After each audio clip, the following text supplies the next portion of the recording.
অনেক রং বেরঙের ঘুড়ি উঠবে, অনেক মজা হবে। তো চলো ভিডিওটাকে শুরু করা যাক। আমার আম্মু হলো পুরান ঢাকার মেয়ে, আর আমি আজকে আমার আম্মুর বাড়িতে এসেছি, আমার নানু বাড়িতে। আজকে কি জানো? পৌষ সংক্রান্তি মানে সাকরাইন। 1740 সালে এই 14ই জানুয়ারিতে সাকরাইনের অনুষ্ঠান হয় প্রতি বছর। জানো এটা? এই সাকরাইনে আমরা অনেক মজা করতাম। যখন তোমাদের মতো আমরা ছোট ছিলাম তখন আমরা অনেক মজা করতাম, আর অনেক ঘুড়ি দেখতাম, আকাশে রং বেরঙের ঘুড়ি দেখতাম, আর সবসময় আমরা নিজেই ঘুড়ি কিনে নিয়ে আসতাম। জানো? আর এখন তোমরা তো ঘুড়ি উড়াতে পারো না, আর আমি তো ছোটবেলায় ঘুড়ি উড়িয়েছি আকাশে। সত্যি? হ্যাঁ, অনেক মজা করেছি আমরা ছোটবেলায়।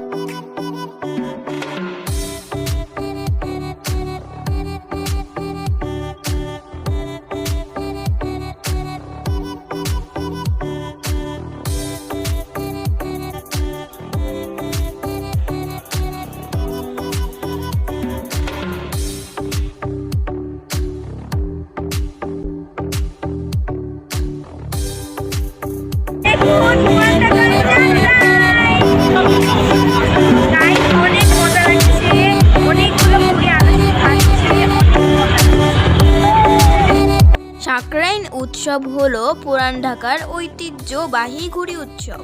ইতিহাস থেকে জানা যায় যে মোগল নায়েবি নাজিম নওয়াজেশ মুহাম্মদ খানের আমলে 1740 সালের 14ই জানুয়ারি ঘুড়ি উড়ানো হয়। সেই থেকে এই দিনটি কেন্দ্র করে প্রতি বছর ঘুড়ি উৎসব পালন করা হয়। বর্তমানে এটি একটি ঐতিহ্যবাহী উৎসবে পরিণত হয়েছে। মাঘ মাসের প্রথম দিন পুরান ঢাকার এলাকার বাসিন্দারা দিনব্যাপী ঘুড়ি উড়ায়, খাবারের আয়োজন করে, সন্ধ্যায় আগুন নিয়ে মশাল খেলা প্রদর্শন করে, আতশবাজি ফোটায়। ঘুড়ি ওড়ানোর জনপ্রিয় এই উৎসবকে সাকরাইল বলে। সাকরাইনের এই দিন পুরান ঢাকার আকাশ থাকে ঘুড়িদের দখলে। সাকরাইনের আগের এক সপ্তাহ ধরে পুরান ঢাকার 52 রাস্তার 53 গলির অধিকাংশ গলিতে আর খোলা ছাদে চলে সুতা মাঞ্জার দেওয়ার ধুম। রোদে সুতা শুকানোর কাজও চলে পুরো দমে। এখন অবশ্য এটা খুব কম দেখা যায়। আম্মুর মুখে শুনেছি ভোরবেলা কুয়াশার আবছায়াতেই ছাদে ছাদে শুরু হয় ঘুড়ি ওড়ানোর উন্মাদনা।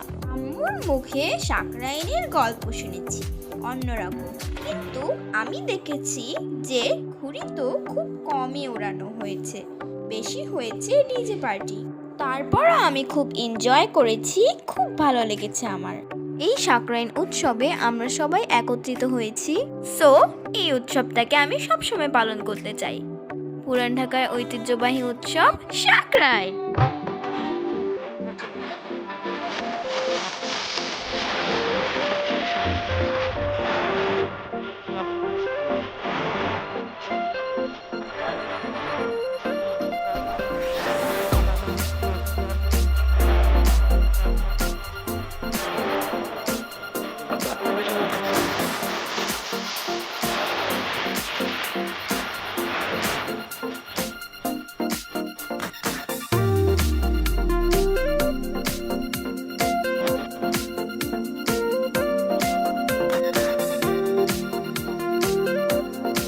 Tabakan, tabakan, talun. Bakan, tabakan, tabakan, talun.